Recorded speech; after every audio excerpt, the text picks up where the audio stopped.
Hey YouTube, what's going on? It's your boy Knight. I'm back, guys, bringing you an absolute banger of a video. In today's video, guys, I'm going to be going over my controller settings and why I run certain things and why you should too. This video is completely updated. This is what I used in my previous video when I did a 1v1 kill race versus Swag on Rebirth Island. That video is also on my YouTube if you guys want to check it out. But anyway, yeah, so let's go through my settings, and if you enjoy the settings, make sure to let me know in the comments. But like, comment, subscribe, I'd really appreciate it, guys. Thank you for all the support on the channel, and if there's any other settings you guys would like that I didn't really touch on, just let me know, okay? And I'll try to do it in the next videos.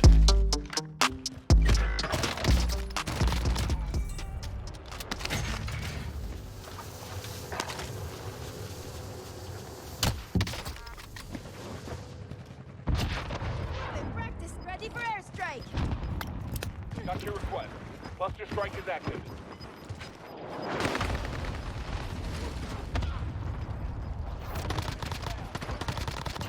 Contract failed. Stand down.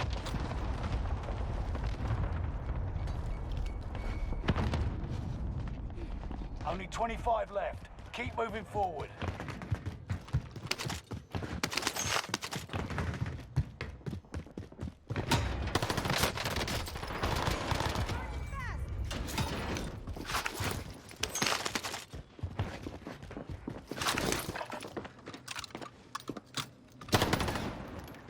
Enemy dropping into the AO.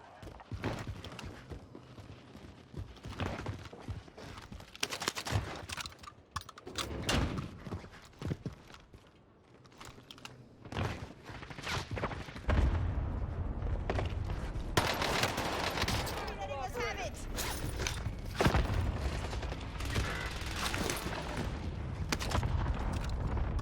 You outmaneuvered the enemy tracker. Clever sneaks.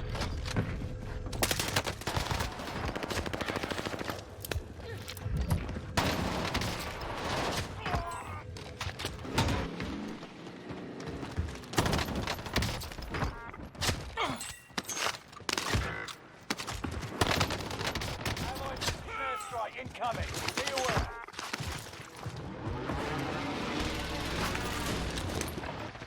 Enemy UAV active. Hostile operator.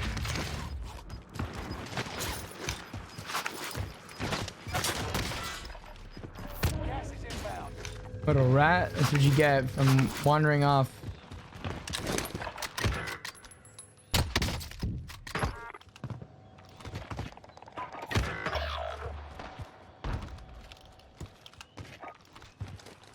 Ready for airstrike. This is Phoenix 3. Strike inbound.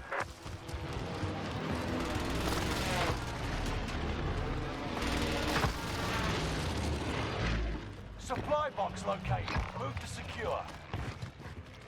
Good effect on target.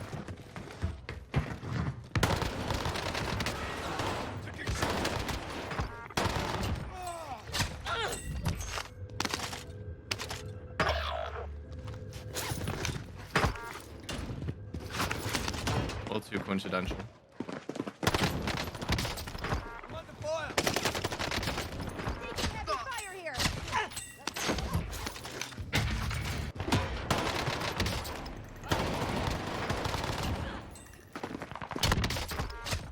Moving.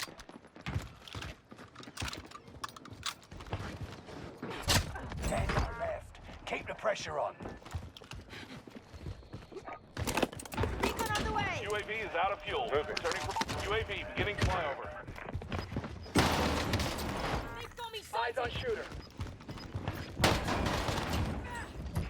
Imagine if I lost that. You got gas inbound. Safe zone relocated.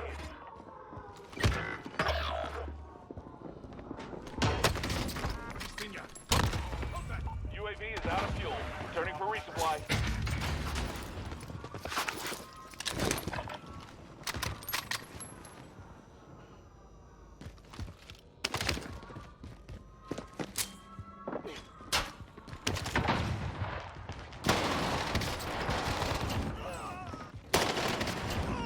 Into the top 5. Get these last ones. I get a 30.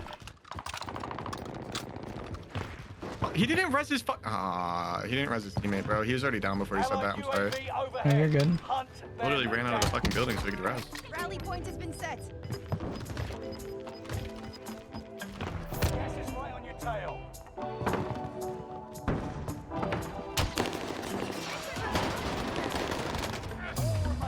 GG's, baby. Jeez, I was not paying attention to your cool count at all, dude.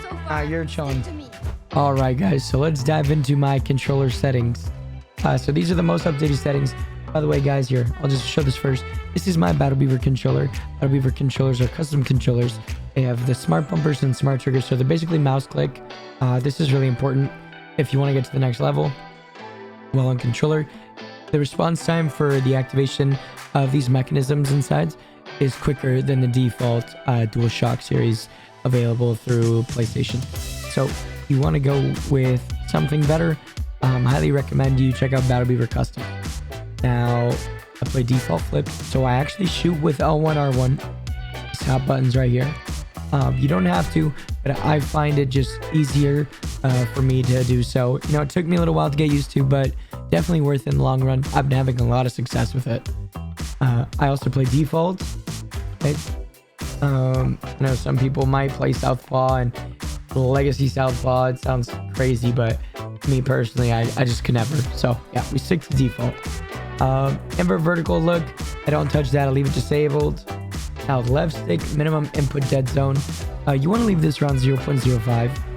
You don't want to raise it up. If you're getting any sort of stick drift, you want to make it the number to where the stick drift stops. Okay, so if you get stick drift at 0.05, change it to 0.06. Okay, and if it stops at 0.06, leave it there. Okay, that's what you want. Same with your right stick. I can lower mine to 0.04, I believe, but I just decided to leave it at 0.05 for the right stick minimum input dead zone. Not a huge difference between the two as far as I'm concerned right now, and I'm really comfortable with it. Now I leave these both at 0.99. I'd recommend you guys do as well. Also, I am on 7.7 sensitivity and 1x with the custom sensitivity per zoom disabled. Now, for those of you who have a hard time tracking people with, you know, like 3x scopes or like the 3.25 or sniper scopes, you could mess with the custom sensitivity per zoom. And I recommend if you like 7 cents, you know, like me, I would go with like the 1.1 because I felt like that was pretty solid. Give that a shot. Now, the aim response curve type. This is huge, guys. I highly recommend you guys stick with dynamic. I know there might be some people that say go standard or linear, but listen, I'm pretty sure 95% of the COD pros during the CDL for MW were running dynamic, and it's for a very valid reason, guys. Well, it's just goated. The best reason, right? Anyways, yeah, try dynamic out if you have it. Hit chiller vibration, we leave that disabled. I think it's just doesn't really, like, if you're trying to play at the highest level and really get to, you know, a higher level, right, of gameplay, vibrations you don't want to deal with. What happens when you get hit by a cluster strike, right? Your screen starts shaking. Why would you want your hands to start shaking while you're shooting, or, you know what I mean? So we leave that off. Now, aim assist, we're gonna leave that on standard. Traditional aim, slow down your target is what you want, guys. Trust, run it. Now listen, leave scaled aim assist disabled. Leave it off. Don't leave that on. Leave that disabled, okay?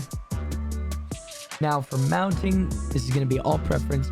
I prefer ADS and melee. It's very easy and you don't do it on accident. It's kind of hard to do that on accident with ADS melee. Weapon mount, movement, exit enabled, yes. Aim down sight behavior, hold, obviously these are hold. Now this is a huge one. Use reload behavior, contextual tap. You want to leave this on contextual tap. This makes reloading and grabbing guns a whole lot easier. Depleted ammo weapon switch enabled. So when you don't have ammo, you want your gun to switch. Leave this on. Now, another big thing is the armor plate behavior. Armor plate behavior. When you're running away, you want to just be able to hit the button and it pop all the plates until you stop sprinting or you aim in again. Trust me, all the top players are running this. make sure you're running this. Slide behavior, tap to slide is another huge one, guys. You don't want to have to hold the button down the whole time while sliding, whatever your sliding button is. For me, it's circle. So we're going to put that on tap. So I just hit it. Slide is starting. And the rest of the movement is, you know, up to the next buttons I hit. Auto move forward, disabled. Tactical sprint.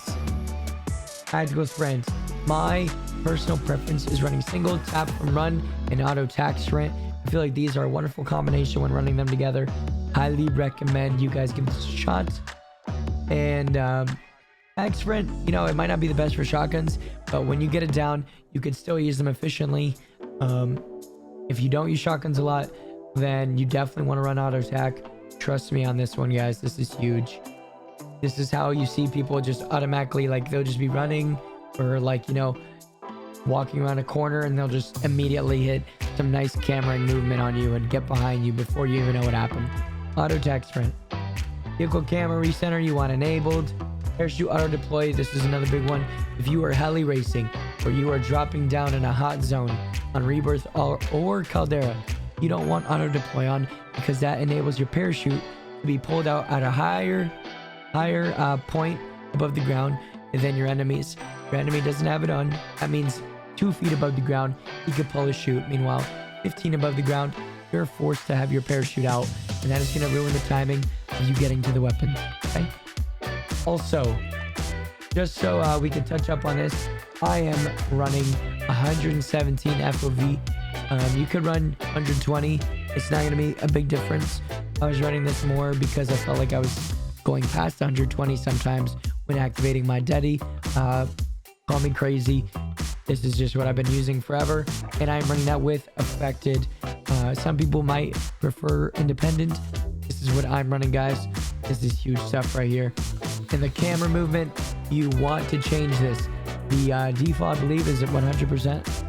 You want this to minus 50%, guys. Trust me on this one. This is a game changer. Throw this on. Now, let's go over DS4 Windows. For those of you who don't know what it is, DS4 Windows is a way for you to critique your dead zones and basically, like, buttons on your controller to the highest value. And also, guys, you want to make sure you're overclocking your controller as well. That is another big thing. That is how you're going to get the lowest MS response time possible, meaning your controller is going to react quicker to the mechanisms you're hitting on it. Your computer's going to read everything faster, and it's going to transmit that data to the game quicker. Okay? This is what a lot of the Warzone pros, if not all of them are on controller, are currently using. So your dead zones, this is where you get the more accurate reading on your dead zones for your controller. You want to leave the max dead zone at 1, and you want to change your dead zones to, like I said, as low as you can for your right stick, so not the left stick. For the right stick, as low as you can without getting stick drift. This is huge, guys. This is what's going to make your controller feel the best and give you a better gaming experience. Okay, so make sure you're copying these settings. You want to leave the anti-dead zone at 0 for both the left stick and the right stick, and you're going to want to have anti-snapback enabled. Okay, anti-snapback enabled. Now, when you get into this program, guys, go over to controller readings, look at my controller's input delay in the top left. Under 1 ms.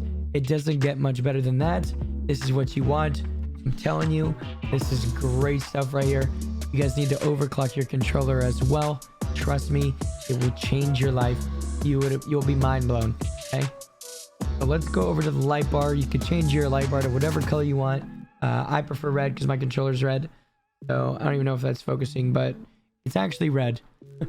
Go over to the touchpad. You want to activate it as pass through. Okay, this is a huge one. And then for this, you want it to pass through as well. So make sure you're doing this, guys. Let's go over to the others. Now, emulated controller, you want to activate it as DualShock 4 if you're using a PlayStation controller. If you're using an Xbox, try the Xbox 360. Okay, you want to make sure it says enable output data to DS4. You want the rest of the stuff to be unchecked. Leave the mouse sensitivity mouse offset it like this. In the bottom right, it says DS4 BT pull rate max 1 ms. That is what you want, guys. Now, to make sure the program is running, you are going to, well, what I did was I set the color to a different color from the default color for the PS4 controllers or PS5, and let me know that my DS4 Windows is running. So at the bottom right, it will say stop, right? You guys won't be able to see that right now. Bottom right, it says stop. If it's not running, it will say start. So make sure before you get on every day, you hit start. And that's basically it, guys. That's all the settings I'm currently running for up to date for Warzone, and especially for Rebirth Island. These really awesome settings are so good for up close and personal engagements, and they're still great for, you know, the long distance ones. But this is literally reference stuff. This is what I'm using. I hope you guys really enjoyed this video. And like I said, if there's any other things you'd like me to check up on, I would love to hear what you guys have to say. And also, if you loved the video and you enjoyed the settings, make sure to drop a like, comment, and subscribe. I really appreciate it, guys. Thanks for watching the vid, and I hope you guys have a wonderful day.